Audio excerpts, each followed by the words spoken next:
Nenhum grupo de plantas ou de animais no planeta apresenta a amplitude de diversidade morfológica observada entre os crustáceos atuais. Eles enchem os mares desde a superfície até zonas abissais, com milhares de metros de profundidade. São extremamente numerosos em praias, costões rochosos, recifes e à deriva, sendo os principais componentes do zooplâncton. São encontrados em rios, cavernas, poças permanentes ou temporárias e talvez até mesmo no seu quintal, como é o caso do tatuzinho de jardim. São caranguejos, siris, lagostas, camarões, tamarutacas, cracas, copépodos e muitos outros, sendo o segundo maior grupo em número de espécies que existe. Somente o crio antártico tem uma biomassa estimada em 500 milhões de toneladas, ultrapassando provavelmente a biomassa de qualquer outro grupo de animais marinhos. Os crustáceos são conhecidos pelos humanos desde os tempos antigos. Estão até representados no zodíaco com o signo de Câncer, além de, claro, serem muito saborosos. E aí, vai um tacacá? Eu vou tomar um tacacá, dançar, curtir, ficar de boa.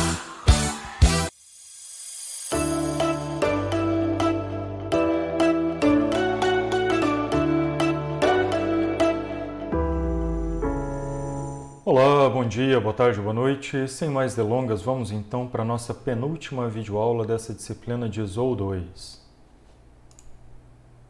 Então, nessa videoaula, a gente vai falar sobre esse grupo fantástico que são os crustáceos. Os crustáceos são um dos grupos aí extremamente importantes, como a gente viu nessa introduçãozinha breve, e ele é o tema dessa aula de hoje. Bom, aí eu inclusive coloquei aqui uma das coisas pelas quais eles são muito importantes, que é como comida na nossa panela. Vários deles são extremamente gostosos aí e bastante apreciados por boa parte dos povos no mundo afora. Bom, recapitulando então, os crustáceos são animais.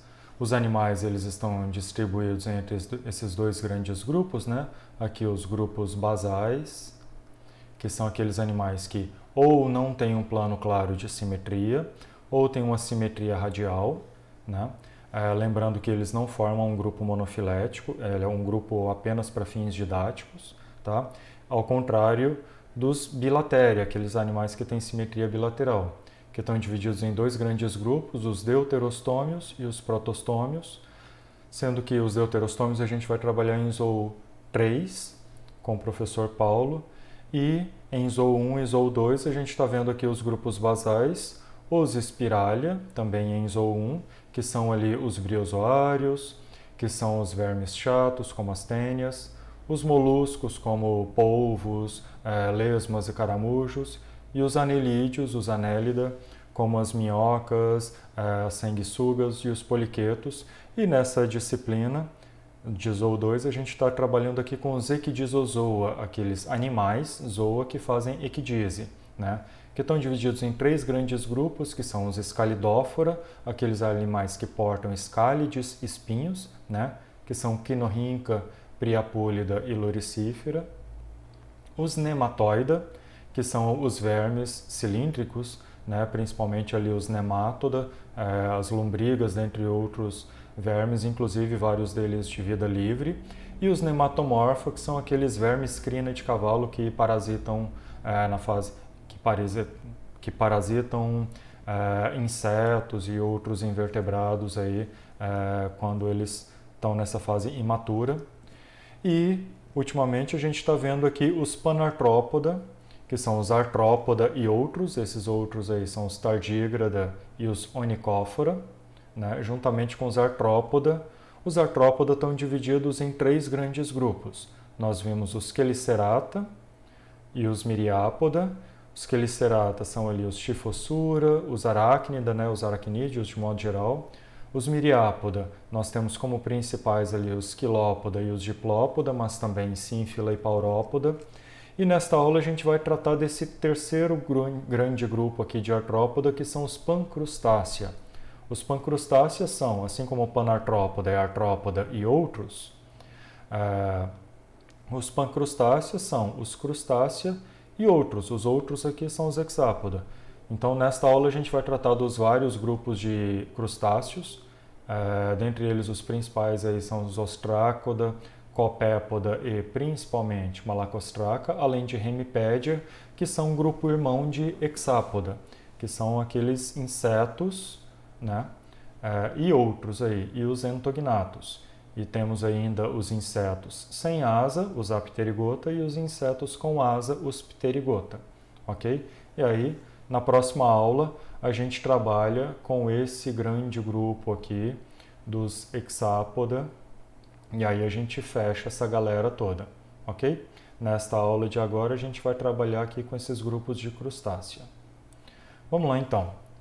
Os crustácea, eles são equidizozoários e dentre os artrópoda, nós temos esses vários subfilos aqui, os trilobita, os Chelicerata, Miriápoda, Hexápoda e crustácea. Crustácea tem vários grupos, olha só, todos esses aqui são grupos de crustácea que a gente vai trabalhar nesta aula de hoje, tá? Amarelo está muito clarinho, deixa eu colocar um verde aqui para ficar mais destacado. Aí. Então, estes grupos aqui são o tema da aula de hoje, só que como tem muitos grupos, crustáceo é um grupo imenso, a gente vai focar nos principais deles aqui, principalmente aqui Ostrácoda, Copépoda, Malacostraca e Hemipédia, ok? E aí os outros vocês leem aí nos livros e a gente tira dúvidas e tal no Google Sala de Aula. Bom, os crustáceos eles são bastante comuns, bastante cotidianos para a gente, né? Tem Pokémon crustáceo, a gente vê lá no Bob Esponja, esse aqui é o siriguejo, né? Eu não assisto Bob Esponja, não assisti, eu sou velho demais para Bob Esponja, mas parece que esse aqui é o chefe do Bob Esponja, né? E é engraçado que siriguejo é a junção de siri com caranguejo, que são dois grupos aí de decápoda que a gente vai ver lá para o final dessa aula. E aqui também a gente está vendo esse Pokémon aqui que é um caranguejo também. Acho que o nome dele inclusive é Crab, né? Que Crab em inglês é caranguejo. Eu acho, não sei, posso estar falando besteira. Pokémon também é um outro desenho que eu estava muito velho. Eu já estava parando de assistir desenho quando veio o advento do Pokémon. Sou da época do Caverna do Dragão, Thundercats, etc. Que, diga-se de passagem, são desenhos muito melhores. Mas enfim, voltando aos crustáceos. O termo crustácea, ele vem da palavra crusta, que significa crosta, né? Fazendo a menção a essa concha, ao exoesqueleto desses animais, que ele é um exoesqueleto quitinoso, assim como todos os Equidizozoa, mas nesse exoesqueleto acontece aquilo que eu comentei para vocês na aula de Miriápoda, que acontece com alguns grupos ali, principalmente várias espécies de diplópoda, que eles impregnam esse exoesqueleto também com carbonato de cálcio, fazendo com que esse exoesqueleto seja extremamente rígido, resistente, pesado, né? Formando uma crosta, portanto. Né? Todo mundo que já comeu patinha de caranguejo sabe do que eu estou falando, é um troço difícil de ser quebrado. Né? É um grupo enorme, é o segundo maior grupo de animais que existe. Né? A gente está falando aí de mais de 300 mil espécies, então são muitos bichos.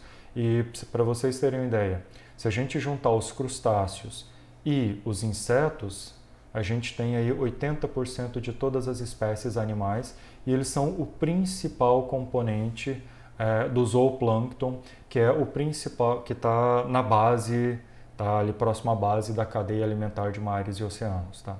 Sem o zooplâncton não existe vida e sem crustáceo não existe zooplâncton praticamente. Tá? Bom, quais são as relações filogenéticas? Eu mostrei no começo dessa aula, agora há pouco, aí, aquelas relações, mas aquilo é uma hipótese. Né? Essa hipótese ela ainda precisa ser melhor investigada. A gente tem diferentes propostas aqui, e aí nesse artigo eles elencam resumindo, né, 4 grandes propostas de relação de parentesco entre os principais grupos de artrópoda, né? Quelicerata, crustácea, miriápoda e hexápoda. E por muito tempo isso tem sido alvo de bastante debate, né? O que a gente está vendo hoje em dia, que muito provavelmente é a hipótese que mais está em voga hoje, até onde eu sei, é essa hipótese B aqui, que postula que, primeiro, hexápoda está dentro de crustáceos, e esses dois aqui são mais próximos dos miriápoda do que dos quelicerata. Então nós temos um grupo aqui dos mandibulata e um grupo aqui dos quelicerata. Essa galera tem quelícera, essa galera tem mandíbula, tá? Então aqui tem quelícera e aqui tem mandíbula, certo? Mas eu tenho diferentes trabalhos de diferentes épocas, inclusive livros didáticos propondo relações de parentesco alternativas, ok?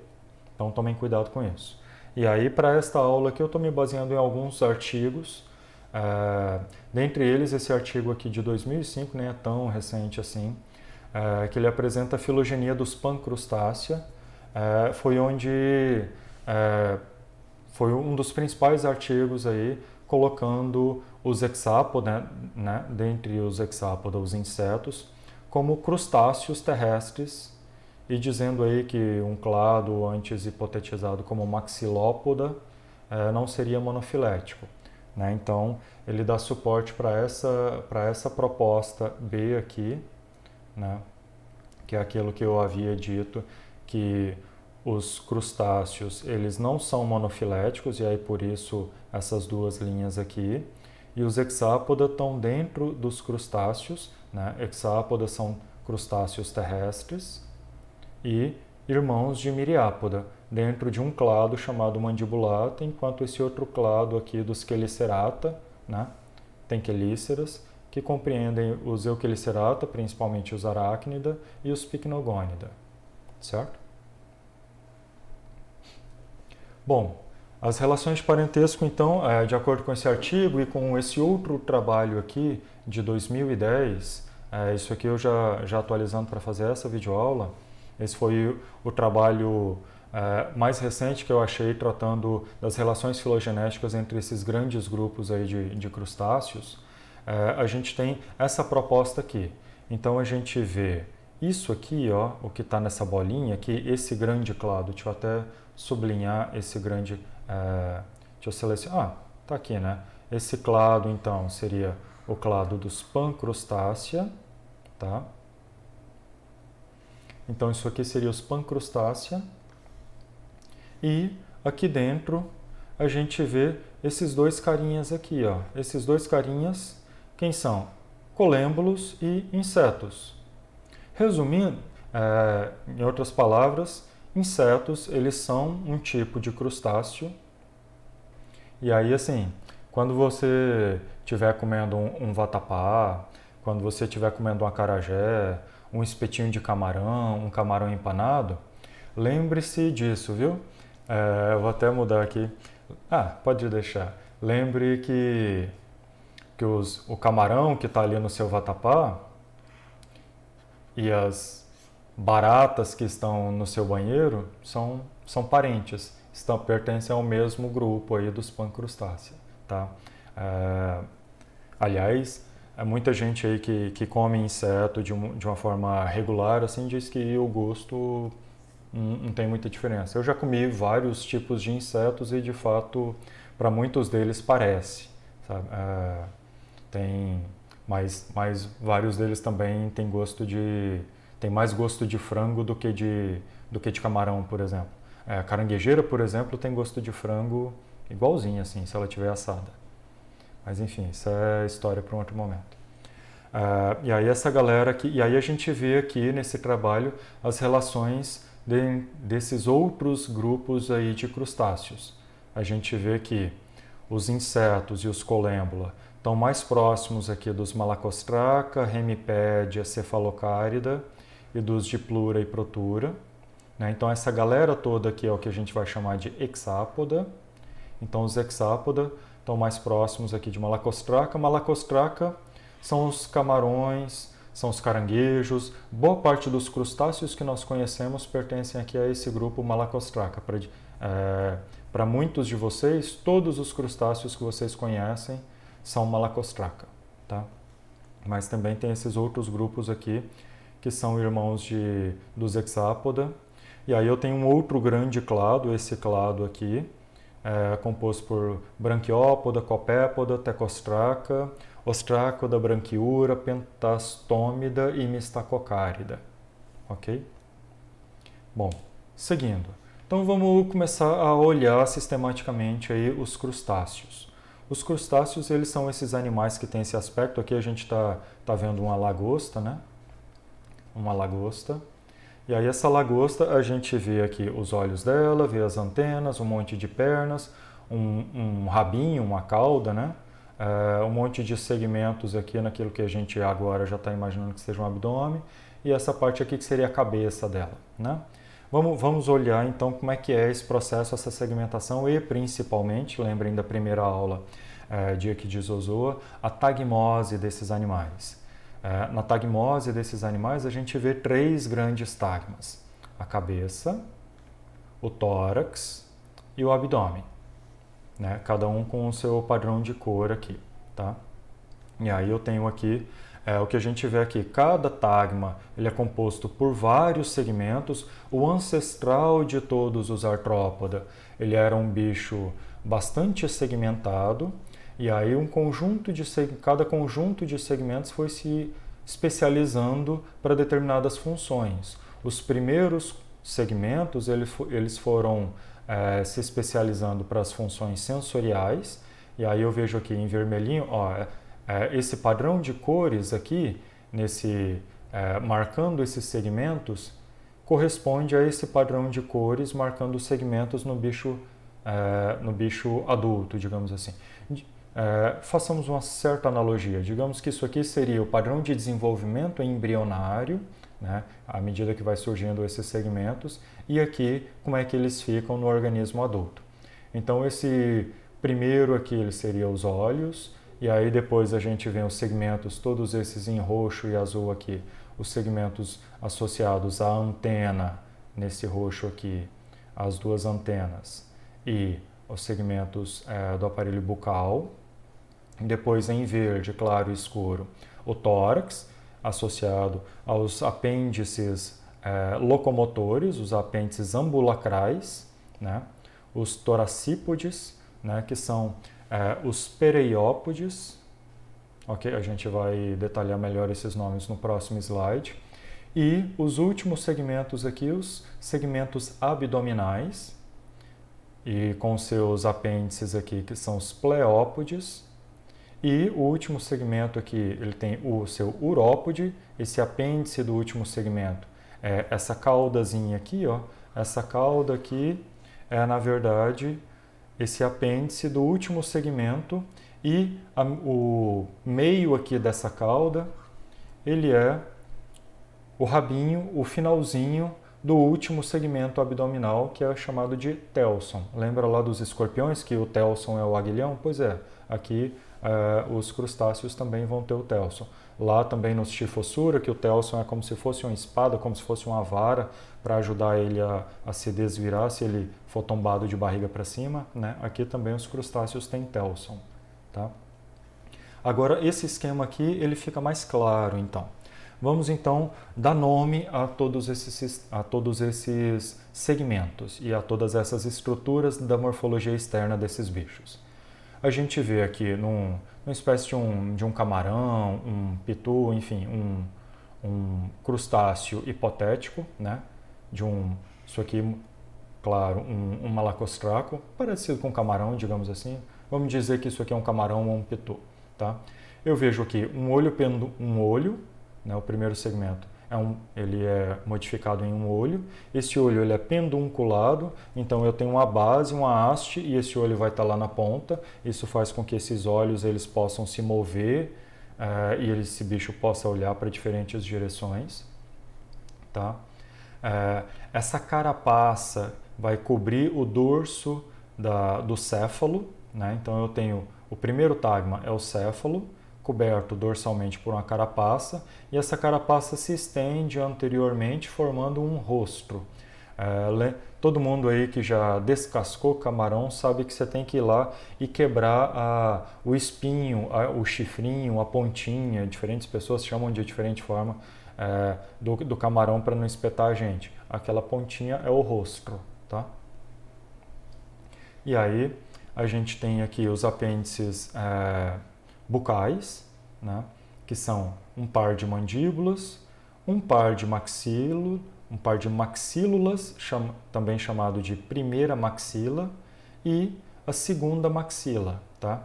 Então eu tenho 4 maxilas, eu tenho 2 pares de maxilas e um par de mandíbula, um par de olhos, e eu tenho também 2 pares de antenas. Enquanto uma barata tem apenas 2 antenas, um par, os insetos têm apenas um par de antenas, aqui nos crustáceos a gente vai ter 2 pares de antenas, tá? O primeiro par é chamado de antênula, que é geralmente menor, e o segundo par ele é mais alongado, que é a antena, mas pode chamar também de primeira antena e segunda antena, dá no mesmo, tá? Bom, todos esses segmentos aqui, todas essas estruturas compõem ali o céfalo. E aí o segundo tagma é o tórax.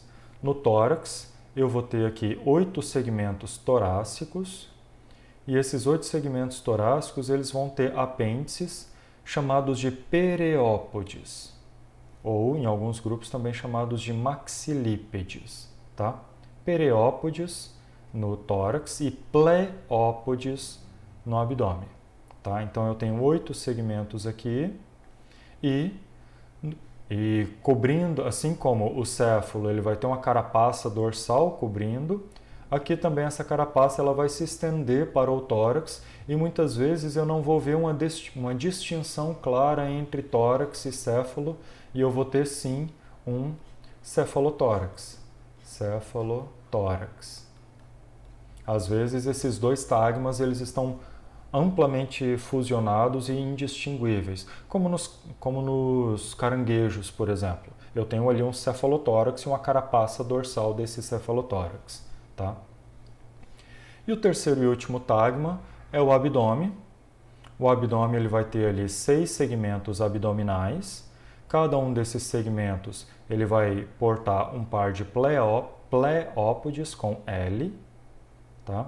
Sendo que o último segmento ele vai portar um par de esses pleópodes, eles estarão modificados em urópodes, que vão funcionar como nadadeiras, tá? Que ele vai ficar batendo como se fossem 2 leques, um leque de cada lado de um outro apêndice que ele tem, que é o telson. Então o telson no meio, os 2 urópodes nas laterais vão formar aquilo que a gente chama de leque caudal, que é essa estrutura aqui. Isso é o leque caudal formado pelo telson e por 2 urópodes, ok? Aí agora a gente tem o nome de todas essas estruturas que compõem a morfologia externa, e claro, tudo isso aí vai variar de grupo para grupo, vários grupos vão perder segmentos, vão perder apêndices desses segmentos, etc. Tá? Os crustáceos são um grupo, como eu falei no começo, um grupo muito grande e, portanto, muito diversificado em termos de forma também, tá? Mas, recapitulando, a gente tem como plano básico isso aqui. Um cefalotórax, ou uma cabeça e um tórax, né? Composto por 13 segmentos, dorsalmente protegidos por uma carapaça, anteriormente esse prolongamento formando aqui um rosto. Eles vão ter um par de olhos, 2 pares de antenas, né? Aqui a primeira e a segunda antena, um par de mandíbulas, 2 pares de maxilas, 3 pares de maxilípedes e 5 pares de pernas, que são os quelípodes. Às vezes tudo isso aqui está junto, está misturado em 8 segmentos, em 8 pernas, tá? Às vezes 1, 2, 3... 4, 5, 6, 7, 8. Tá vendo? Nesse bicho aqui, por exemplo, as 5 pernas e os maxilípedes têm a mesma morfologia. Tá? No abdômen vai ter 6 segmentos, 5 pares de pleópodes e lá no final um par de urópodes, e o telson no meio, entre os dois urópodes, tá? E uma coisa muito importante, isso aqui é uma característica dos crustáceos, é que os crustáceos têm apêndices chamados de birremes, ou seja, esse apêndice ele é bifurcado, digamos assim. Olha só essa antênula, ela tem essa parte aqui de cima e tem essa outra parte aqui, é como se fossem duas antenas em uma única antênula, tá? Então, essa outra aqui também, e olha, o código de cores ele é correspondente entre esses diferentes apêndices aqui. Eu tenho um apêndice formando antênula, outro formando antena, mandíbula, primeira maxila, segunda maxila. E aí, essa parte da esquerda deles é onde está inserido no corpo. Então, em rosa estão os primeiros segmentos. E aí eu vejo aqui, nessa antena eu tenho essa parte aqui e essa outra parte em amarelo que é birreme e aqui também, tá? Eu tenho sempre esses apêndices birremes, apesar de que uma das duas pontas, digamos assim, uma das duas extremidades, ela possa ser vestigial ou não, possa estar completamente ausente ou não, tá? E aí eu vejo aqui esses apêndices birremes em todos os diferentes apêndices no corpo como um todo. Olha só. Uma outra coisa que eu esqueci de falar. Olha só, então eu tenho aqui como plano básico. Vamos olhar esse desenho primeiro. Então ele está inserido aqui no corpo do animal. Então ele é articulado, né? É um artrópoda. Eu tenho o primeiro segmento é a coxa, o segundo é a base. E aí, da coxa e da base, depois eu saio um exópodo e um endópodo, tá? E aí, por isso, birreme. Eu tenho duas extensões ali desse apêndice. E aqui na base da coxa eu posso ter também ainda as brânquias para fazer a respiração. Especialmente não, né? Porque esses bichos eles vão respirar através de brânquias, né? O sistema de respiração ele é branquial. E aí a gente vai ver várias modificações desse padrão básico aqui em diferentes apêndices, em diferentes localizações no corpo desse animal. Nas antenas ele tem esse formato, e aí olha só, façam sempre, se vocês quiserem, deem uma pausa no vídeo para poder estudar melhor esse padrão de modificação de cada um desses segmentos desses apêndices, tá? Como que eles vão se modificando em diferentes posições do corpo desse animal, ok? Aí se quiserem, deem uma pausa no vídeo para estudar melhor esse slide aqui para ver, e aí vocês usam esse padrão de cores para ver essa diferenciação. Olha só, o exópodo na antênula ele é ausente, já na antena ele é presente, só que ele é bem pequeno. O endópodo é que é bem grandão. Já na mandíbula, eu nem tenho mais um exópodo, só tenho o endópodo pequenininho. Já no urópode, o exópodo e o endópodo são bem grandes, formando ambos um leque. E assim por diante, tá? E aí, agora que a gente viu tudo isso aí, bora então sintetizar tudo e olhar aqui todas essas estruturas do corpo de uma lagosta ou de um lagostim, por exemplo, que está aqui. Tá muito texto assim, mas não se assustem que é tudo, boa parte disso aqui é a primeira, parte de perna, segunda, parte de perna, terceiro, parte de perna e por aí e assim por diante. Então vamos lá, eu tenho aqui as primeiras antenas saindo aqui e aqui. Primeira antena aqui e aqui. Segundas antenas aqui e aqui também, né? Os olhos, aqui e aqui. Aqui ele está em vista dorsal, esqueci de falar, e aqui em vista ventral, claro, né? Acho que vocês já perceberam isso. No final do corpo, eu tenho aqui o telson e aí aqui o telson também, e os urópodes. Aqui urópode esquerdo, urópode direito, urópode esquerdo, certo? E aí eu tenho as pernas. Primeiro par de pernas, segundo, terceiro, quarto, quinto. Primeiro, segundo, terceiro, quarto, quinto. Beleza. E aí, todas essas estruturas daqui para cima pertencem ao cefalotórax. Daqui para cima, cefalotórax. e daqui para baixo, abdômen. Ok? Então, vamos lá. Eu tenho esse prolongamento aqui dessa carapaça, da carapaça dorsal, esse prolongamento anterior é o rostro. E aí eu tenho aqui segundo par de pernas, terceiro par de pernas, quarto par de pernas, e aqui também a mesma coisa, tá? E o quinto par de pernas, que ele está nesse lado aqui, mas ele está inserido aqui assim, está inserido obviamente no cefalotórax, e não no abdômen. No abdômen, as placas dorsais são chamadas de tergitos e as placas ventrais são chamadas de esternitos, tá? Que mais que dá para ver aqui?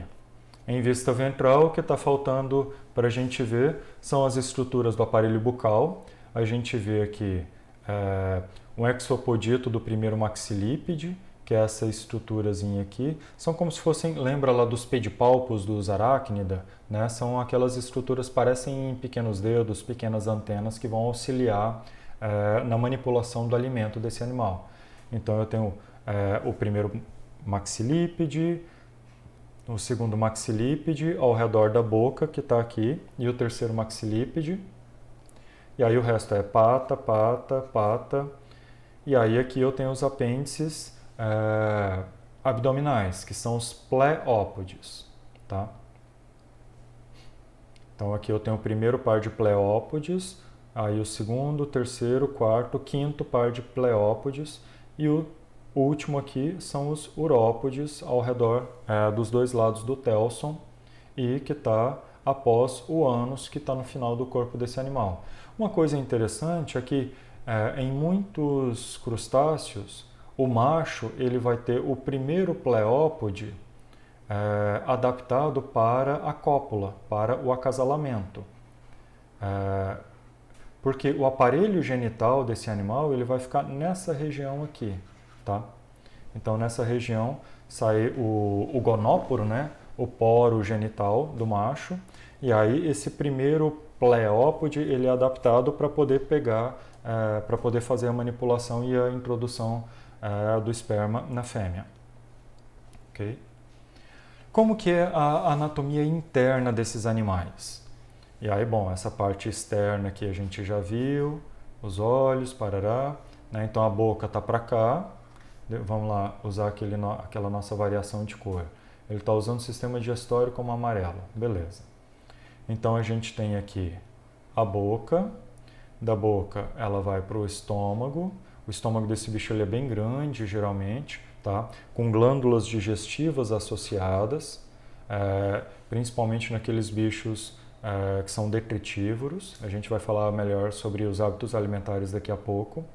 E aí do estômago eu tenho um intestino aí que vai percorrer todo o corpo desse animal até a abertura de um ânus posterior lá embaixo do telson, ok? E aí aquele esquema que a gente já viu de um aparelho, de um sistema nervoso, ele vai ter aqui um cérebro, tá? E ele vai ter um cordão circunesofágico e um cordão nervoso ventral ao longo de todo o comprimento do corpo, com gânglios em cada um desses segmentos corporais, tá? Dorsalmente eu tenho o meu sistema circulatório.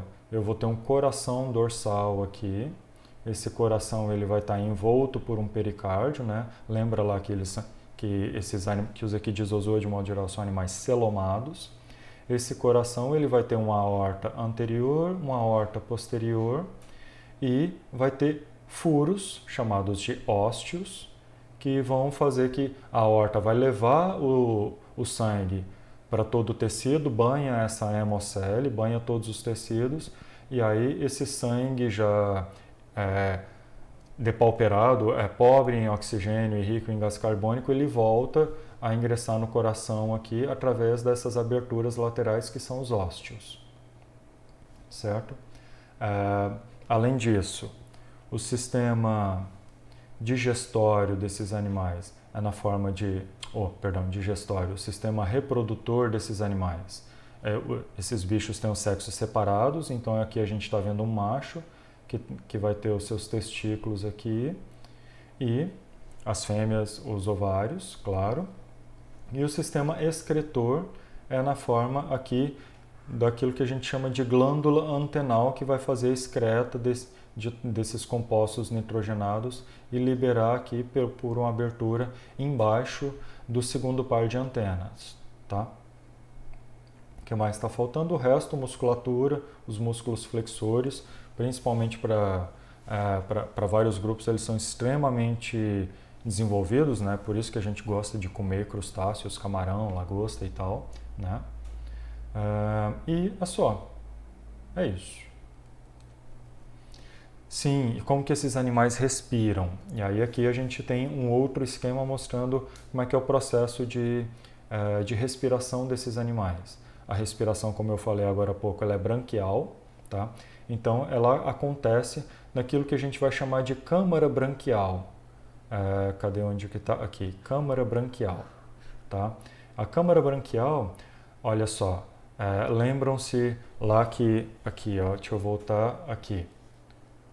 No primeiro segmento de cada um desses apêndices é a coxa, da coxa sai uma brânquia, tá? Essa brânquia está indo para cima porque ela dobra aqui, eu tenho então a coxa, da coxa sai uma brânquia, e essa brânquia ela sobe e ela vai ficar paralela ao corpo desse animal.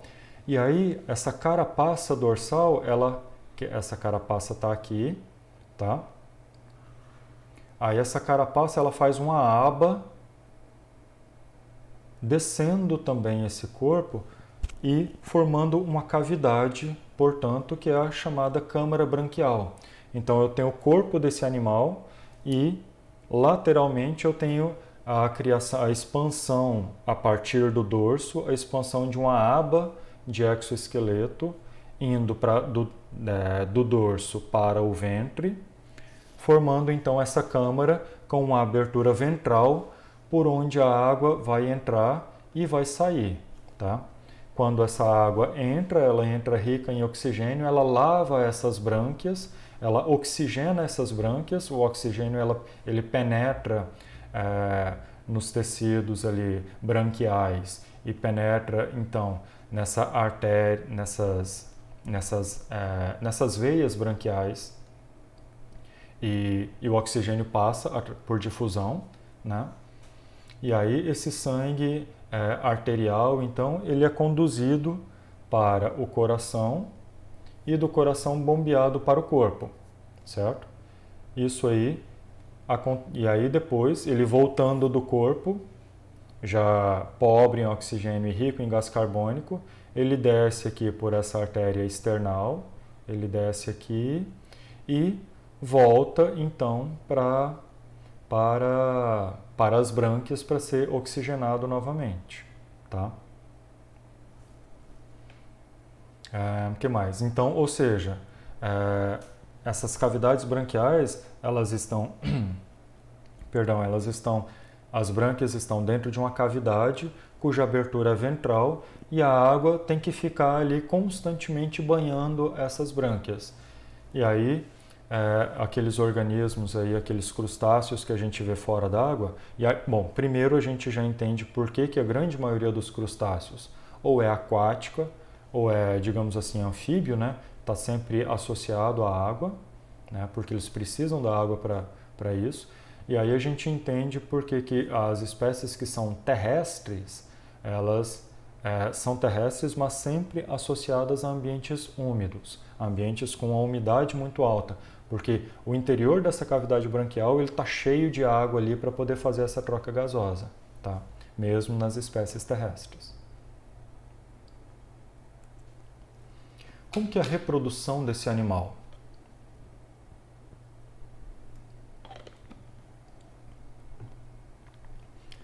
Como eu falei, a troca de espermatozoide ali, o primeiro par de pleópodes, ou seja, de apêndices abdominais do macho, ele é modificado para a cópula, e aí na cópula há a transferência dos espermatozoides para a fêmea, e aí a fecundação do ovo e a liberação desses ovos, alguns organismos aí eles têm ainda a capacidade de, de fazer com que esses ovos sejam extremamente resistentes, né? É o pessoal que trabalha aí com peixes, né?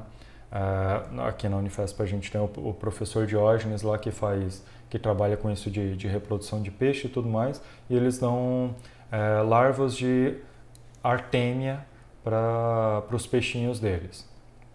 O que são essas larvas de artêmia? Como é que eles fazem? Tem um pacotinho, o pacotinho tem um pozinho ali, um granulado, esse granulado na verdade são ovos. São ovos de artêmia que eles vão colocar para eclodir. Esses ovos estão desidratados, acho que liofilizados, se eu não me engano. E aí, nessa situação, esses ovos são extremamente resistentes à dessecação, né? Estão completamente secos, mas eles ainda são viáveis. Uma vez que eles são colocados em água, esses ovos eles vão eclodir e do ovo sai um náuplio, que tem esse aspecto aqui. Esse náuplio ele vai ficar nadando ali com as suas antenas, e aí aqui eu tenho o primeiro e segundo par de antenas, apenas as antenas que são desenvolvidas. É basicamente uma cabeça, o náuplio é basicamente uma cabeça ambulante. E vai ter um pontinho aqui chamado de olho naupliano, que é um único olho, é como se ele fosse um ciclopezinho. Não é o olho, não é equivalente, digamos assim, ele não vai dar origem ao olho do adulto, né? É uma mancha ocelar que acontece apenas nesse estágio, e que depois vai desaparecer, e aí, à medida que os olhos de verdade se desenvolverão, né? Mas ele serve para esse náuplio perceber onde é que está claro, onde é que está escuro, para ele nadar na coluna d'água. E ele vai se diferenciar em um zoé. Esse zoé vai se diferenciar, em um protozoé. Esse protozoé vai se diferenciar em um zoé ou mises, que vai se diferenciar em uma pós-larva, e por último, essa pós-larva vai dar origem a um indivíduo adulto. Tá? Esse é o ciclo básico aí para os crustáceos de modo geral, e aí, claro, alguns desses estágios eles podem ser perdidos dependendo do grupo em questão. Tá? Bom, como que esses animais se alimentam? Diferentes formas. A gente tem uma diversidade muito grande de crustáceos, que vai ter, portanto, uma diversidade muito grande de itens alimentares que serão utilizados. O mais comum, digamos assim, em termos aí de número de indivíduos, a grande maioria dos indivíduos de crustáceos são extremamente diminutos, vivem na coluna d'água, suspensos, e vão se formando aquilo que a gente vai chamar de zooplâncton,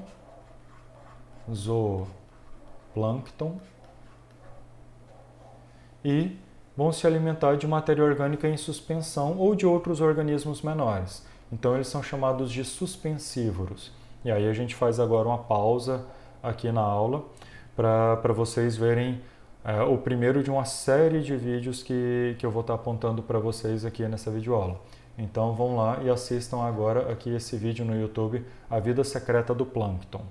Outro tipo de alimentação é através de partículas orgânicas de origem vegetal, ou seja, são animais herbívoros, e aí a gente está vendo aqui um caranguejo se alimentando aqui de algas, né? Podem comer algas, plantas de um modo geral, tá? E aí tem um videozinho legal aqui de caranguejo comendo, tá? Vão lá e assistam também esse vídeo lá no YouTube. Um outro tipo de alimentação aí que vários organismos utilizam é através de carne, né? Se alimentando de outros organismos. E aí, assim, são imbatíveis, na minha humilde opinião, as tamarutacas, também conhecidas como lagosta boxeadora ou mantis shrimp em inglês, que são esses crustáceos aqui, lindíssimos assim. E essas aqui são as cores naturais dele mesmo. A gente lá no finalzinho vai falar sobre ele. E aí ele dá porrada nos outros organismos aí, principalmente outros crustáceos. Ele dá porrada nele até quebrar a concha e vai lá, leva para sua toca e come o bicho lá dentro. E aí tem um videozinho de uma tamarutaca fazendo exatamente isso. E depois, mais para frente, quando falar especificamente desse grupo aí, eu vou mostrar para vocês um vídeo falando melhor sobre a biologia desse bicho aí, um vídeo do Mega Curioso. Um outro tipo de alimentação são animais, são crustáceos que se alimentam de outros animais ainda vivos, ou seja, são parasitas, né? E aí a gente tem umas coisas bem assustadoras, bem macabras assim. Existem, por exemplo, esses isópoda aqui, que eles vão encontrar um peixe e eles vão grudar nas brânquias do peixe e ficar se alimentando daquilo que o peixe está comendo. Ou então, isso nem é o mais bizarro, e aí o peixe vai andar com aquela bolota ali na sua brânquia, que é um isópoda aí, que é um crustáceo desse. Agora, o mais bizarro é isso aqui. Algumas espécies, elas entram pela boca do peixe, ela come a língua do peixe, a língua. E aí ele vai ficar no lugar da língua do peixe. Então tudo que o peixe for comer, ele está lá. Aí está aqui um peixe, olha aqui os olhos do peixe e tal, a boca. E aí aqui eu tenho não só um, mas 2 isópoda que já comeram a língua desse peixe, estão grudados ali. Ó, o olhinho desse, o olhinho do outro aqui. Estão grudadinhos aqui, só esperando o peixe ir lá buscar alimento para eles e alimentar eles, né? E um grande grupo aí de crustáceos vai se alimentar de detritos, né? De matéria orgânica morta, tá? Seja essa matéria orgânica morta encontrada no fundo de mares, oceanos, em praias, em ambientes terrestres também, em chão de floresta, por exemplo, partes úmidas, ou até detrito no corpo de outros animais. Essa foto aqui está mostrando diferentes espécies de crustáceos. E aí, isso aqui são cracas, também são crustáceos, só que esses são crustáceos suspensívoros. Eles ficam ali filtrando matéria orgânica que está em suspensão. Não é desses que eu estou falando. Eu estou falando desses aqui. Esse, vários outros aqui, né? De diferentes tamanhos aqui, diferentes idades. Esses aqui são isópoda ou anfípoda, não me lembro bem. E essa superfície aqui, isso aqui não é uma rocha, isso aqui é uma pele de uma baleia. Então esses animais são conhecidos como pulga de baleia e eles ficam aqui se alimentando de pele morta de baleia. Olha que doido.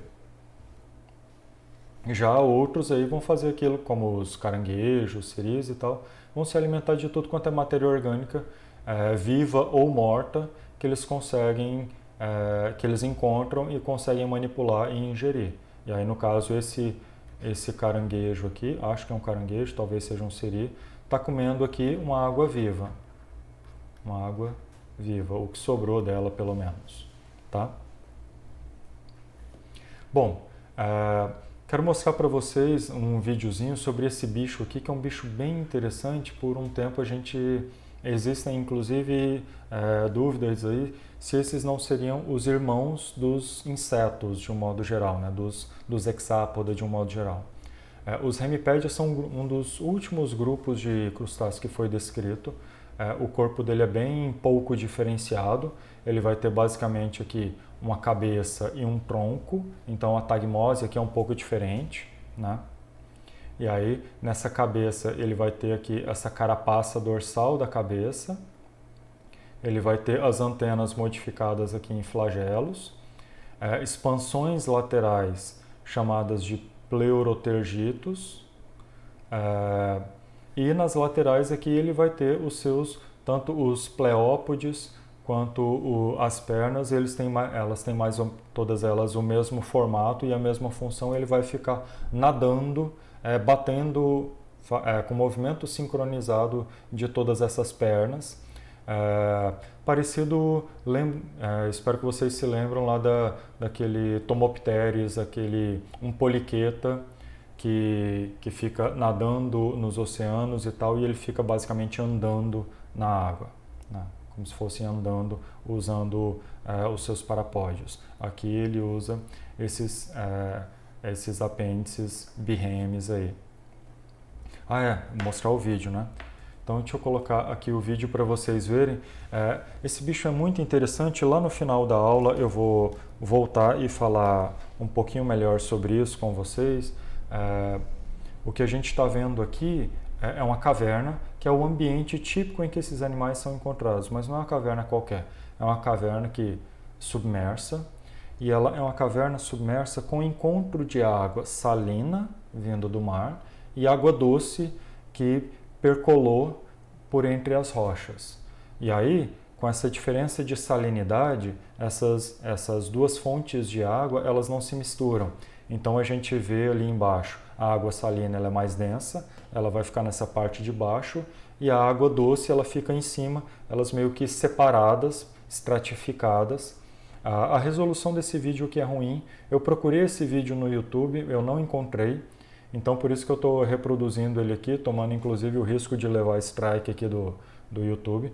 Eu sei que é um vídeo da BBC, mas eu procurei e não encontrei, mas fica aí como crédito. Bom, não vai adiantar nada, mas é um vídeo da BBC, não vou nem escrever aqui. E aí a gente está vendo aqui um mergulhador nadando aqui nessa caverna submersa. Vamos lá. E aí se vocês observarem, aqui embaixo está essa parte com a água, olha só aqui, tá vendo essa diferença? Olha essa diferença, essa linha aqui. Essa linha é que separa daqui para baixo a água salgada e daqui para cima a água doce. Elas estão misturadas, mas não estão. E aí é nesse ambiente aí que a gente vai encontrar os Hemipedia. Tá? São um grupo bem pequeno, pouquíssimas espécies e com essa distribuição bem restrita, assim, endêmicos desse tipo de ambiente. E aí dá para ver melhor. Dá para ver muito interessante ali o turbilhonamento misturando as duas águas. E olha só, aqui a gente vê um Hemipedia nadando. São animais bem pequenos aí, de geralmente uns 2 centímetros de comprimento. Acho que eles chegam no máximo a 4 centímetros. Tá? E eles nadam... acabou já. E eles nadam com a parte ventral virada para cima. E eles ficam nadando, batendo todas essas perninhas aí no movimento sincronizado. E aí lá no final da aula eu vou mostrar para vocês por que isso tem um valor evolutivo, esse grupo tem um valor evolutivo muito grande. Bora, não está querendo passar, por quê? Passou agora. Bom, um outro grupo aí é o grupo chamado de Branquiópoda. São aqueles animais, como eu falei, são as artêmias. Vou até escrever aqui, são as artêmias, que são esses aqui, mas tem vários outros animais que pertencem aqui aos Branquiópoda. Tem, por exemplo, as dáfnias, dáfnia com H, também conhecidas como pulga d'água,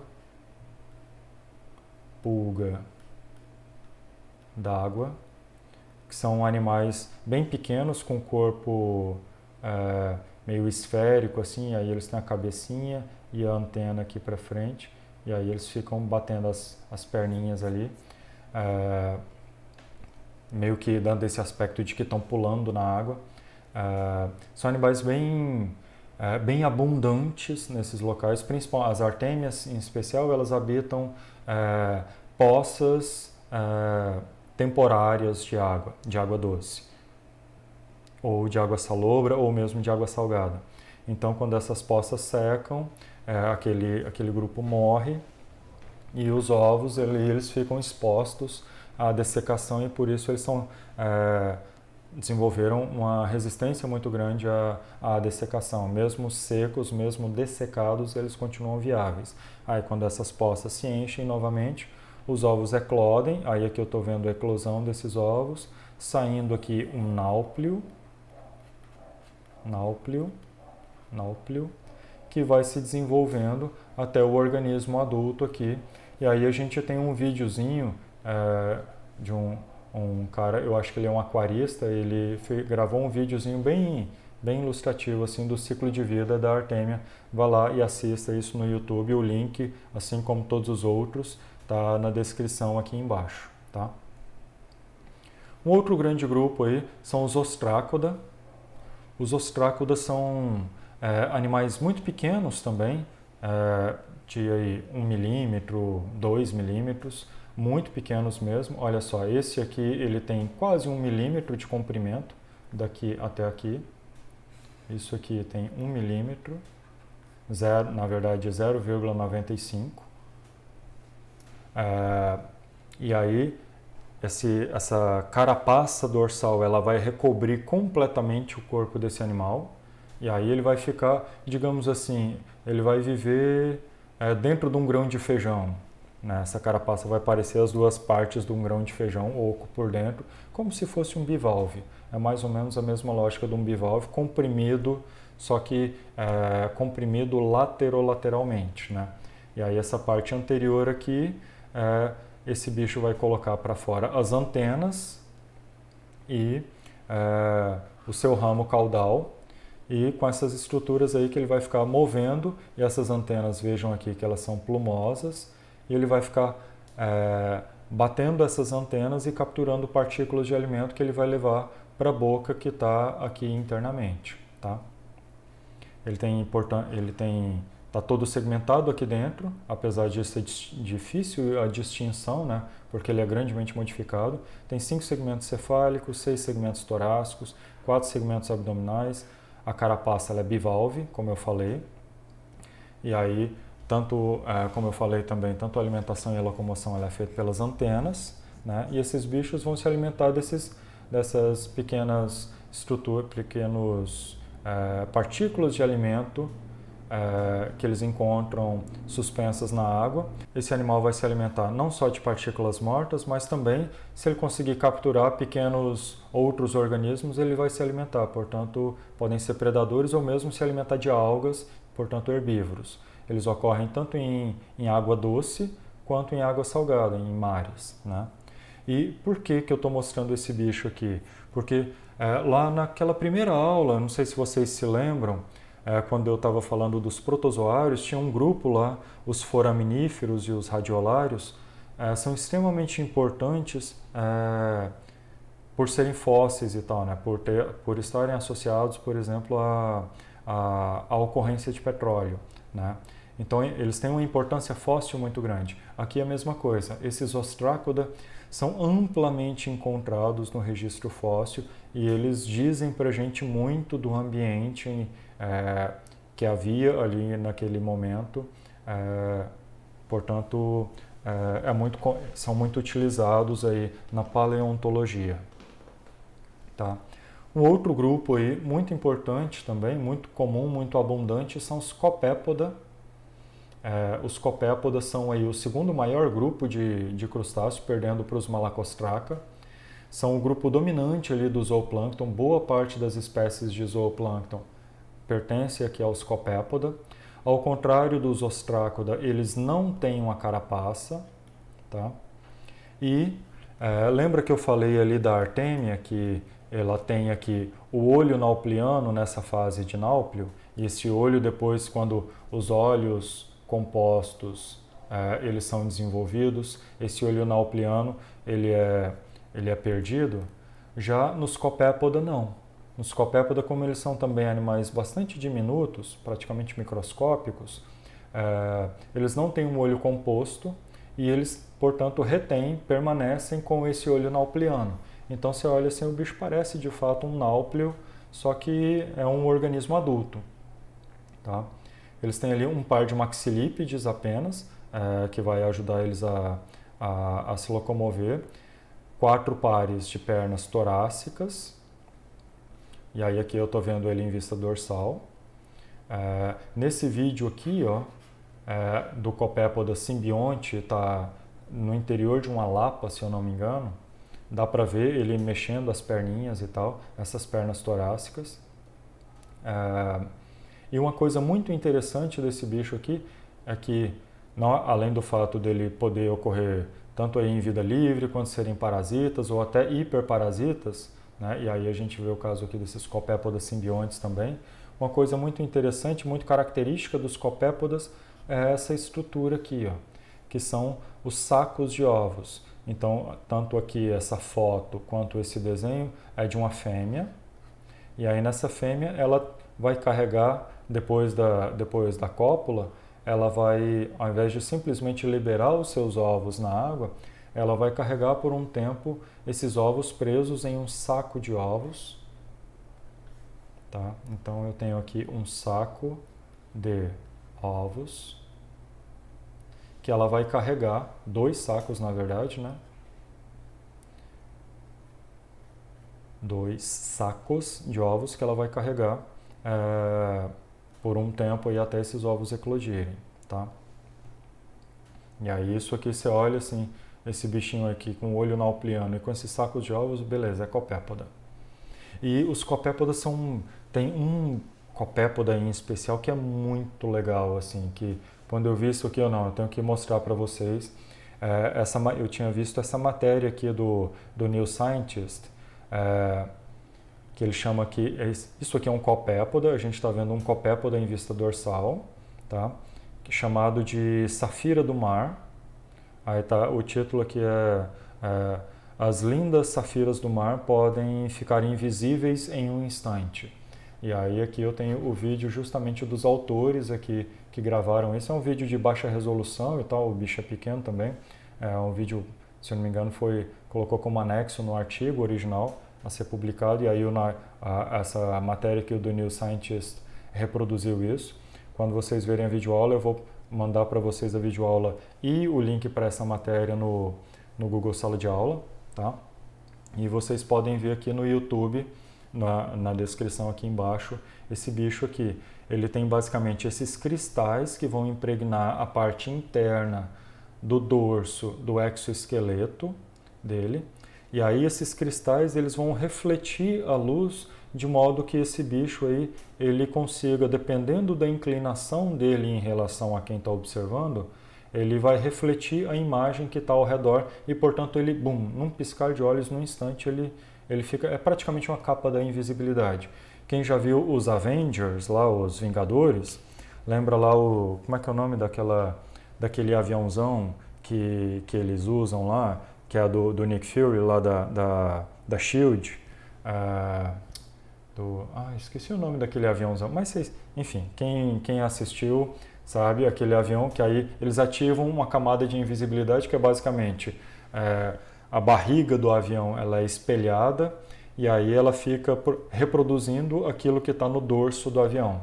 Aqui ele está fazendo basicamente a mesma coisa, só que sem gastar energia nem nada, simplesmente utilizando esses cristais, impregnando na parte interna do seu exoesqueleto. É fantástico. E é muito legal, assim, que é física apenas, não é um processo ativo. Não é, por exemplo, os cromatóforos do cefalópoda que fazem com que esses bichos se camuflem com o fundo. É um processo físico de refração, acho que é refração da luz. Bom, um outro grupo aqui, muito grande, muito importante, são os Cirripedia, que são popularmente conhecidos como cracas, né? Que são animais sésseis, pelo menos na fase de vida adulta, né? E eles vão ter aqui alguns desses apêndices modificados em cirros, por isso Cirripedia. Cirros os pés estão modificados em cirros, em filamentos, e essas pernas aí com esses cirros articulados vão ficar batendo na água à procura de partículas de alimento, tá? E aí ele vai proteger esses cirros e todo o corpo por uma concha calcária, que é basicamente modificação do exoesqueleto desse animal. Então, a morfologia corporal aqui nas cracas ela é completamente modificada, completamente modificada. É um dos grupos cuja taxonomia é mais complicada que existe e é um grupo interessante porque um dos principais especialistas em cracas foi ninguém mais, ninguém menos do que o próprio Charles Darwin. Ele era especialista em craca também. São animais sésseis, eles podem ser de vida livre ou parasitas, né, parasitar outros organismos aí. São bastante comuns aí, parasitando, por exemplo, dorso, pele de baleia, casco de tartarugas. E eles são, como eu falei, suspensícolas, né? Eles vão se alimentar dessas partículas em suspensão que eles capturam com seus cirros. Eles têm ambos os sexos, são macho e fêmea, tá? E eles sofrem uma metamorfose aí. Do ovo eclode um náuplio, que dá origem a um cipris, que depois se metamorfoseia numa craca. Eles mudam radicalmente a morfologia do corpo dessa forma aqui. né? Então sai o adulto, ele libera os ovos e aí sai uma larva do tipo náuplio. Essa larva desenvolve numa larva do tipo cipris e essa larva, quando ela sedimenta, quando ela se fixa ao substrato, ela vai sofrer essa metamorfose em um organismo adulto. Eles são bastante representados, olha só, naquela fotografia que eu mostrei da pele de uma baleia, ó, tudo isso aqui é craca. Todos esses são cracas. Parecem pequenos vulcõezinhos. A gente tem vários aqui na nossa coleção didática, vocês vão ver quando a gente puder voltar para o laboratório. E são sempre representados aí na cultura pop e tal, quando se fala de mares e oceanos, né? Tá aqui o pai do Turner, cheio de craca no corpo dele aqui, tá? Quem viu esse filme aqui se lembra dessa cena. Esse aqui é contra o David Jones, isso. Bom, e uma coisa muito interessante, uma curiosidade aqui apenas, e aí Darwin estudava craca, né? Então eu coloquei ele aqui, feito pelo um sábado qualquer.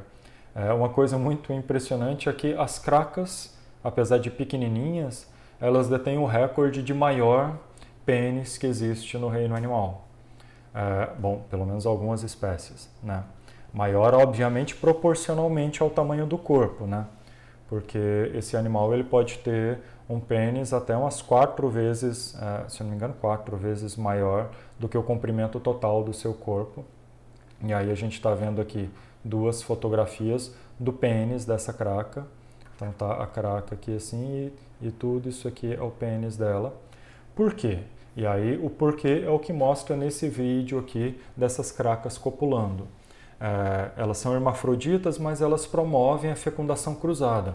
Então, sempre que possível, eles vão utilizar esse pênis para inserir o gameta masculino na craca do lado ali, e ela também vai fazer a mesma coisa. Inclusive, pode ocorrer a fecundação reversa, né?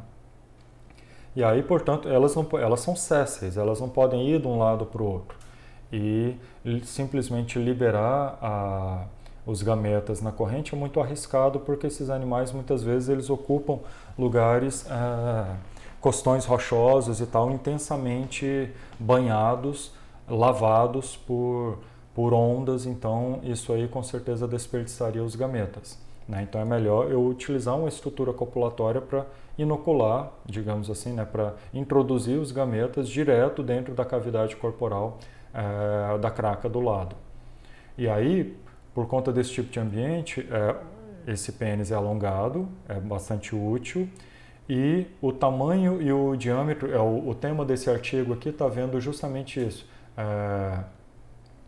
a influência do tipo de costão, do tipo de onda nesses costões rochosos vai determinar o tamanho e o formato do pênis dessas cracas. E aí a gente está vendo aqui, vamos colocar, digamos assim, água calma, ou seja, costões protegidos, e água muito turbulenta, ou seja, em costões expostos, né? Com a água calma, e aí aqui eu estou vendo a largura do pênis, e aqui eu estou vendo o comprimento do pênis. Então, em água calma, esse pênis ele vai ser muito comprido e fino, né? Porque não tem problema, a água não vai quebrar esse pênis aí. Já em água muito turbulenta, esse pênis ele precisa ser um pouco menos comprido, mas muito mais largo, muito mais grosso para poder aguentar toda essa movimentação da água. Então você vê o efeito do ambiente determinando a morfologia até do pênis desses animais. Olha que interessante. E aí assistam agora esse vídeo aqui das cracas copulando para vocês verem como é que é o processo, tá? E aí aqui está o pênis e aqui ela batendo os seus cirros. E aí ela expande esse cirro e qualquer perturbação ela retrai esse cirro e fecha essas placas que compõem a parte externa do seu corpo. E aí ela fica completamente vedada ali. Quando a maré baixa também, o animal fica todo retraído, essas placas elas se fecham quase que hermeticamente, mantendo a água ali dentro. Dessa forma esse bicho consegue permanecer vivo ali, oxigenando inclusive suas brânquias e tal, até a maré subir de novo e cobrir novamente essas cracas. São animais extraordinários. E a gente chega finalmente aqui, depois de 1 hora de aula, no grande grupo aqui dos crustáceos, que são os Malacostraca, que compreendem os siris, as tamarutacas e os tatuzinhos, e vários outros grandes grupos aí. É a maior classe, com 14 ordens. E dessas 14 a gente vai trabalhar apenas com essas 3 aqui: os isópoda, stomatópoda e decápoda. Esses animais, de modo geral, a cabeça e o tórax vão estar fundidos num cefalotórax, lembram-se lá de um caranguejo, tá? E o abdômen, ele vai ser composto ali por 7 segmentos abdominais, né, por 6 mais o telson. E o segundo par de antena, ele é birrêmeo, o primeiro não. E aí eu vejo aqui lindão esse caranguejo nessa foto maravilhosa. Bom, o primeiro grupo que a gente vai ver de Malacostraca são os isópodas, também chamados de tatuzinho de jardim. Esses aí são os, digamos assim, os principais crustáceos verdadeiramente terrestres, que podem ficar bem distantes de água, completamente livres de corpos aquáticos mesmo, tá? E aí essa aqui é a morfologia dele em vista dorsal e em vista ventral. Esse animal ele é muito interessante, que ele tem a capacidade, assim como os gangujis, de se enrolar, assim como os trilobita também, né? Ele parece um trilobita, né? Para quem se lembra lá da aula de trilobita, ele parece bastante. Ele tem a capacidade de se enrolar, olha só, fazendo essa bolinha. Então a gente está vendo aqui nos isópoda, eles vão ter uma cabeça, um tórax até aqui, uma cabeça, um tórax e o abdômen, tá? Tórax e um abdômen, tá? Esses segmentos, os segmentos torácicos, eles são todos articulados, mas os segmentos abdominais, eles podem ser articulados ou parcialmente fundidos, ok? A gente está vendo aqui 7 segmentos torácicos, 1, 2, 3, 4, 5, 6, 7 segmentos torácicos e vários segmentos abdominais, eu não lembro quanto aqui, acho que 1, 2, 3, 4, 5 segmentos abdominais. Se eu não me engano é isso. 1, 2, 3, 4, 5, 6 segmentos abdominais. Isso, aqui tem um que está ocluso aqui. 1, 2, 3, 4, 5, 6 segmentos abdominais. No final aqui a gente tem o telson e os urópodes, né? O exopodito, na verdade, dos urópodes esquerdo e direito, ok? Ele pode ter espinhos laterais também. E ventralmente a gente vê as patas desses animais, tá? 7 segmentos torácicos, 7 pares de pernas. 1, 2, 3, 4, 5, 6, 7 pares de pernas, tá? Tem uma videoaula, eu esqueci de qual faculdade que era, mas uma aluna gravou uma videoaula lá, a professora fazendo a explicação, com um isópodo gigante, um isópodo que habita profundezas. Esses animais, inclusive, são os isópoda, eles são fantásticos, assim, que enquanto tem exemplares aqui em terra firme, né, existem muitos isópoda que são marinhos, que habitam o fundo de mares e oceanos, inclusive os ambientes mais profundos que existem ali, estamos falando aí de Fossa das Marianas, com milhares de metros de profundidade, existem isópodos lá, isópodos grandes aí de 30 centímetros de comprimento, tá? E aí é um desses grandes isópodos aí que tem esse vídeo aqui de uma professora explicando a morfologia numa aula prática, tá? Dê uma olhada lá, enquanto a gente não pode ter a nossa aula prática. Um outro animal que é fantástico, esse aqui é um dos meus animais preferidos assim no mundo, é tardígrado, a tamarutaca e, sei lá, vou pensar, tem que ainda que pensar mais uns outros 2 ou 3 assim, mas a tamarutaca está com certeza nos meus top 5 animais mais fantásticos que existem juntamente com os tardígrados. Esse bicho é muito legal, muito legal. Primeiro porque ele é muito bonito mesmo. Aqui está uma foto desse bicho e aqui um detalhe da frente dele. A gente está vendo aqui os olhos pedunculados. E isso aqui é uma fêmea, tá? E essa fêmea, olha só, ela está inclusive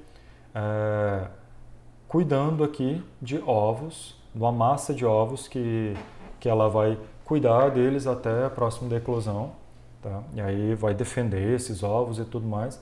E ele vai ter essas estruturas aqui que servem, aliás, essas aqui não. Essas estruturas aqui que servem como se fossem luvas de boxe que ele vai dar porrada nas suas presas ou em agressores ou em competidores e vai quebrar, por exemplo, outros caranguejos. Imagino que vocês tenham visto agora lá atrás esses bichos se alimentando, né? Ele quebrando na porrada caranguejos, conchas de bivalves, etc. Tá? São pertencentes à classe Stomatópoda, popularmente conhecidos aqui no Brasil como tamarutaca ou lagosta boxeadora. Em inglês, eles são conhecidos como mantis shrimp. Shrimp mantis é louva-a-Deus, né? Shrimp é caranguejo, é camarão. Seria, digamos assim, um camarão louva-a-Deus, uma tradução literal. Esse é o termo em inglês. Caso vocês queiram procurar mais vídeos desse bicho no YouTube, usem o termo em inglês que vai sair mais resultado, tá? Uma coisa muito interessante nesses animais, para além do hábito alimentar e tal, está aqui nos olhos. Nós, nos nossos olhos aqui, a gente tem 3 tipos especiais de células, né? Digamos assim, o RGB, né? Temos cones de verde, vermelho e azul. E aí, com esses 3 tipos de células, a gente vê todo o espectro do arco-íris que a gente consegue ver, né? Esses animais, alguns outros animais, eles têm, inclusive vertebrados, têm um tipo a mais de célula, e insetos também têm isso, e conseguem, portanto, captar outros espectros de cores. Então, eles têm um leque de cores muito maior do que aquele que o nosso olho humano consegue distinguir. Digamos assim que o arco-íris para outros animais ele é muito mais rico em cores do que para a gente. Aqui, enquanto nós temos 3, as tamarutacas têm 16 tipos distintos. Então, assim, é um espectro de cores extremamente amplo que esses animais conseguem perceber. Se eu não me engano, eu posso estar errado, mas se eu não me engano, é o maior espectro de cores que já registrado para um animal, assim. Então é fantástico, assim. E eles utilizam muito da visão para poder caçar, para poder defender e perceber o ambiente, tá? E aí eles podem ter essas estruturas aqui. O segundo maxilípede desse animal é a estrutura mais importante para que ele se alimente, tá? É com ele que ele vai capturar a presa. Ele pode ser, como nessas tamarutacas aqui, no formato de uma garra, né, uma garra com espinhos aqui, parecendo um louva-a-Deus. E aí ele vai ficar enterrado numa toca voltada para cima. E aí quando passa o peixe em cima, ele vai esticar e vai pegar isso aí e puxar para baixo. O movimento é a mesma lógica, espero que vocês se lembrem lá dos poliqueta, aquele poliqueta lá que fica enterrado e ele usa as suas mandíbulas ele sobe de uma vez e pega uma presa desavisada com a mandíbula e puxa ela de volta para baixo para dentro da sua toca. Aqui é a mesma coisa, só que ao invés de ser a mandíbula, ele vai utilizar essa garra, que é na verdade o segundo maxilípede modificado.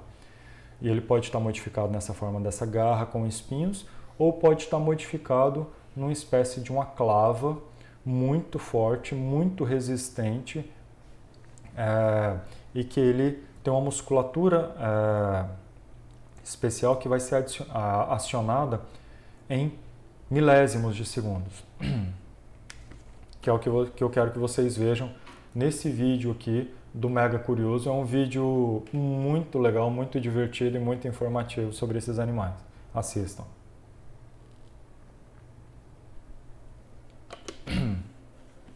Perdão. Bom, e aí a gente chega no último grupo aí dessa aula de hoje, que são os decápoda, que é o maior dos grupos aí e aquele que a gente mais conhece. São os caranguejos, siris, camarões, lagosta, pitu, né, dá até nome para cachaça. Né, é um grupo aí de mais de 10 mil espécies. Esses bichos vão ter aqui no aparelho bucal aqui 3 pares de maxilípedes, vão ter 5 pares de pernas, né? 1, 2, 3, 4, 5, sendo que o primeiro par, olha só, é aquela famosa perna do caranguejo que a gente come. Pertence aos decápoda, o maior artrópode que existe, que é o caranguejo-aranha japonês, que chega a medir de ponta a ponta da perna, das suas pernas, até 4 metros de comprimentos. E aí, inclusive, é um prato típico lá no Chile. Tá na minha lista, assim, ir para o Chile para poder comer esse perna de caranguejo-aranha.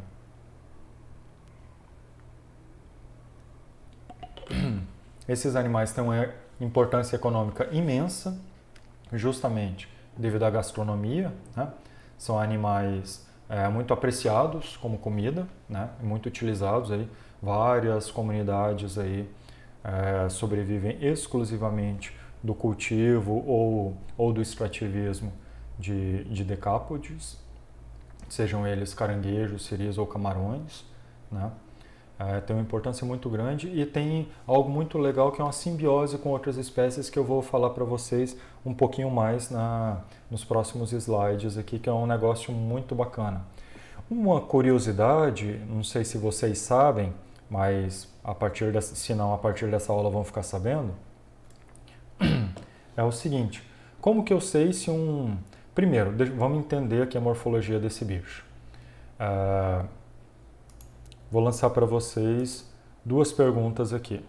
Primeiro, como que vocês sabem se aquele decápode ali é um siri ou um caranguejo? Segundo, como que vocês sabem se esse siri ou caranguejo ele é um macho ou uma fêmea? Com essa foto aqui que eu mostrei, dá para ver. Olha só. Primeiro, se ele é siri ou caranguejo, a gente vai facilmente distinguir olhando o último par de pernas, esse último par de pernas aqui. Olha só, enquanto todos os outros pares de pernas nesse bicho, ele termina em ponta. Olha aqui, tá vendo que ele termina numa pontinha assim, certo? Por quê? Porque ele usa isso aqui para andar, né? Já esse último par de pernas, ele termina como se fosse um remo. Na verdade, ele vai usar exatamente como um remo. Esse bicho aqui termina como um remo. Se é assim, ele é um siri. Se é ambulacral, como os outros, se ele não tem o último modificado em um remo, é um caranguejo. Tá? E aí fica fácil agora para vocês distinguirem se é um siri ou um caranguejo. É só olhar o último par de pernas. É em remo, siri. Não é em remo, é ambulacral como os outros, é um caranguejo. E como que eu sei se o bicho é um macho ou uma fêmea? Olha só, para isso eu preciso entender como é que é o formato desse bicho. O caranguejo, tá? Eu tenho 3 aqui, na verdade eu tenho 3 siris, né? Olha só, remo, remo e remo. Então eu tenho 3 siris aqui, todos eles estão em vista ventral, né? O que a gente vê, tudo isso aqui é o cefalotórax dele, é a cabeça e o tórax fusionados, e na parte dorsal, que está oculta aqui, né? A gente vê aquela carapaça dorsal.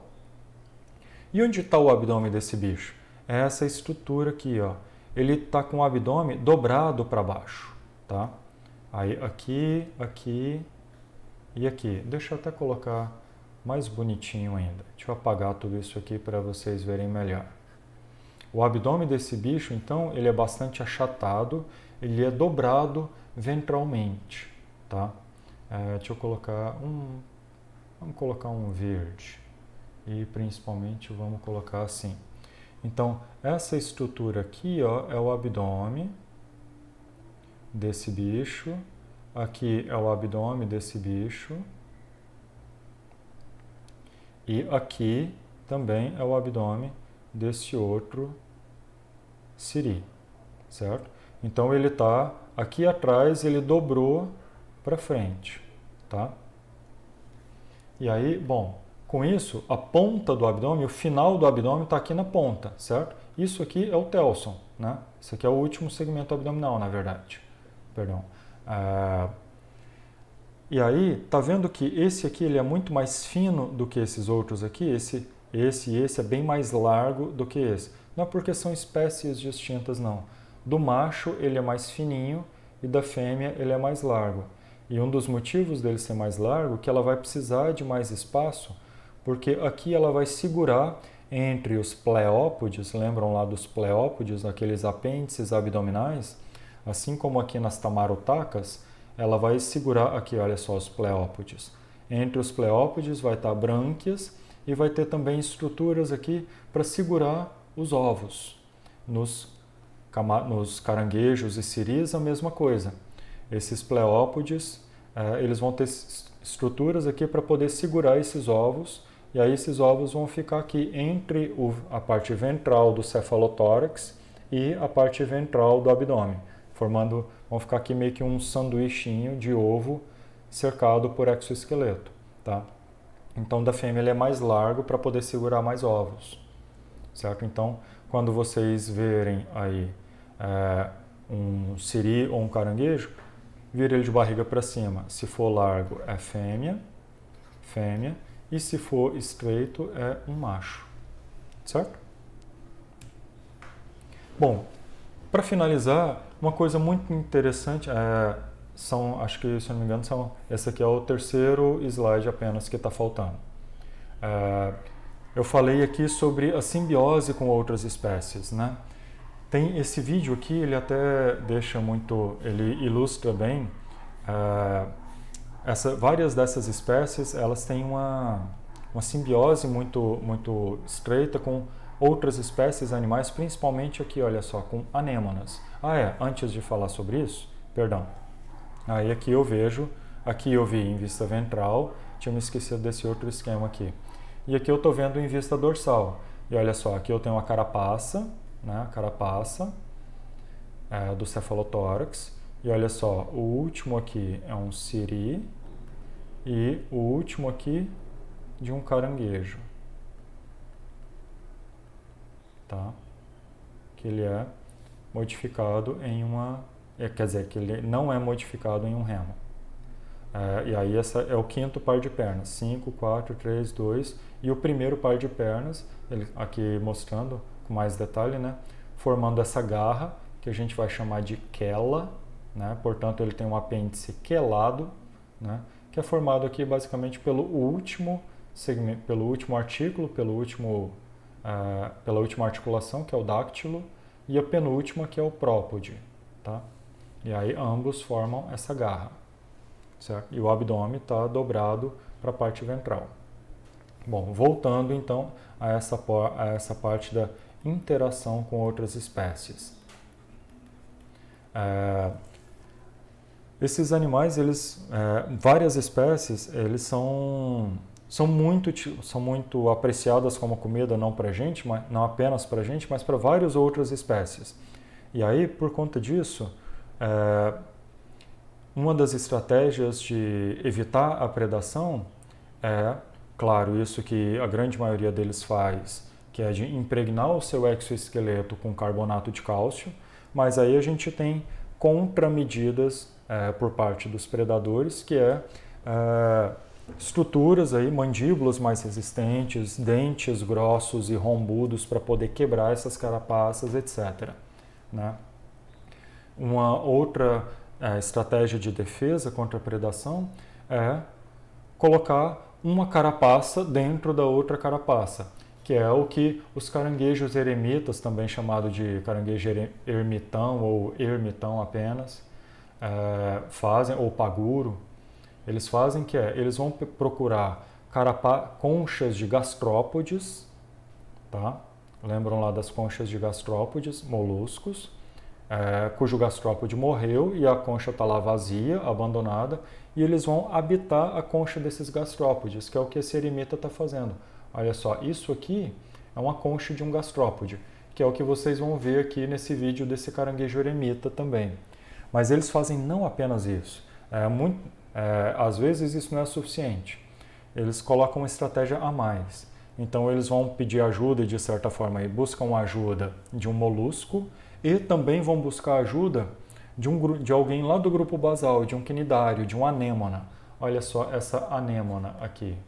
Deixa eu colocar em outra cor para dar mais destaque. Uma anêmona.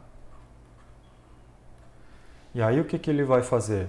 Há um processo de simbiose entre o caranguejo eremita e essa anêmona. Essa anêmona ela consegue reconhecê-lo como alguém que não está querendo agredi-la. Lembra que as anêmonas elas são fixas no substrato, né, produzindo uma substância adesiva por esse pé, pelo disco pedial, né, que vai fixá-la no substrato. Então, o paguro, ele vai chegar, o paguro, caranguejo eremita, ermitão, ele vai chegar na anêmona, ele vai pinçar o tronco dela, e aí ela vai reconhecer que ele não é um agressor, ela vai se descolar do substrato, ele vai pegar ela e colocar na concha de molusco que ele está habitando. E aí ela vai passar a viver ali nas costas dele. Ele vai carregar, à medida que ele vai andando à procura de alimento, ele vai carregar a concha, arrastar essa concha, e em cima dessa concha vai arrastar a anêmona. Por que isso? Para ele é bom, por quê? Porque ele não tem cnidócito, ela tem. Lembrem-se que os cnidários eles são extremamente eficientes na defesa, né? Através dos nematocistos que habitam os cnidócitos, né? Que estão presentes nos cnidócitos.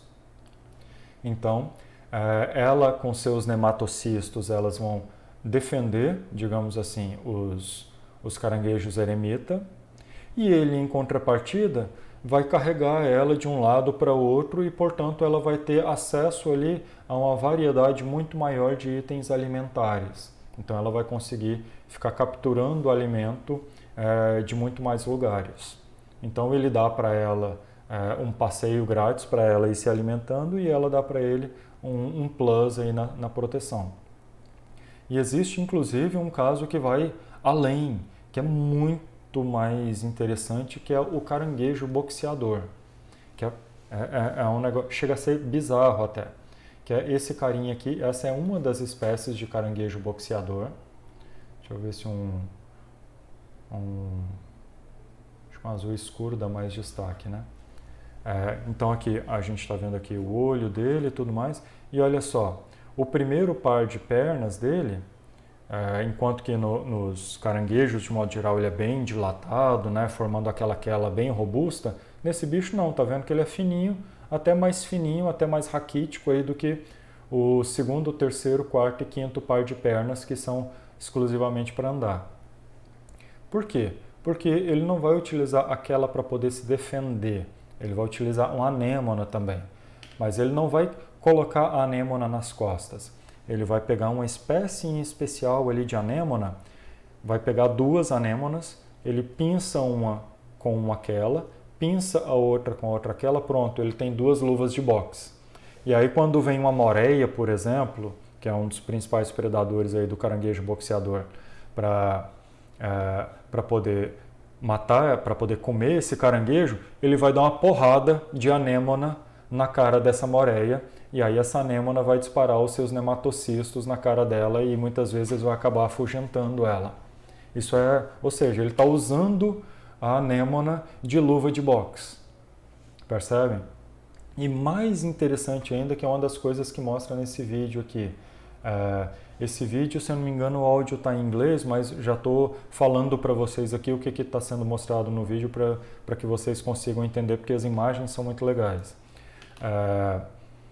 Se tem obviamente ele não nasce com essas anêmonas. E aí, digamos assim, um caranguejo que está à procura dessas anêmonas, quando ele chega, vou até mudar aqui. Aí esse caranguejo ele está à procura dessas anêmonas. Ele não achou uma anêmona, ou então ele está apenas achou só uma, pegou uma, a outra, aquela dele ali, está desprovida. E aí, ou melhor ainda, vamos lá. Tem um caranguejo que tem uma única anêmona, né? Por quê? Ele tinha duas, um outro caranguejo que não tinha nenhuma foi lá e roubou uma dele. E aí ele tá apenas com uma anêmona. O que ele faz para ter a outra quela também com a anêmona? Ele vai, com as duas quelas, ele vai pinçar essa anêmona pelo tronco dela e vai rasgar ela no meio. Só que essas anêmonas, elas têm um poder de regeneração extremamente alto. Quando ele rasga ela, ele vai rasgar longitudinalmente, lembra, no plano de simetria dela, que é um plano de simetria radial, né? Vai rasgar em duas metades aproximadamente iguais, de ponta a ponta. E, como ela tem um alto poder de regeneração, essa anêmona não morre. E aí cada uma dessas duas metades vai se regenerar, vai dar origem, portanto, a dois clones, duas anêmonas que são clones entre si, e aí de forma com que ele promove uma reprodução assexuada via clonagem da anêmona que ele vai utilizar como luva de boxe. Olha que coisa para explodir a cabeça, né? Uma espécie animal induz a reprodução assexuada, clonal, de outra espécie que é simbionte. É o que muitas vezes esses caranguejos boxeadores fazem. É algo fantástico, fantástico. Assistam o vídeo que é muito legal. Tá? E para finalizar, esse aqui é o último slide, queria voltar àquela conversa lá dos Hemiplegia, né? A gente viu no começo dessa aula que os insetos, os hexápoda, os insetos em especial, eles estão dentro do grupo dos crustáceos, ou seja, eles são crustáceos modificados, né?